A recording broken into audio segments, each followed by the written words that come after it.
ఆకు వేసానండి. నెక్స్ట్ ఇంట్లో కొంచెం ఒక టమాటా కూడా వేయాలి. టమాటా కట్ చేసి చిన్న పీస్ కట్ చేసి వేసుకోవాలి. బాగా మగ్గాలి. ఒక టమాటో అండ్ కొంచెం సాల్ట్ వేసి బాగా మగ్గనివ్వాలి. చూద్దాం, ఇంకా కొద్దిసేపు మగ్గాలి.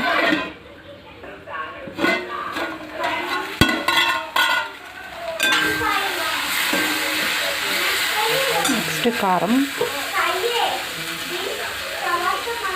కొంచెం సాల్ట్. ఇందాక కొద్దిగా సాల్ట్ వేసాం కదా, ఇప్పుడు కొంచెం సాల్ట్.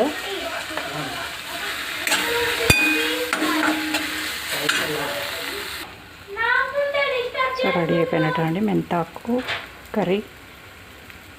సో మీకు నచ్చితే కనుక వీడియో లైక్ చేయండి, సబ్స్క్రైబ్ చేసుకోండి నా ఛానల్ని.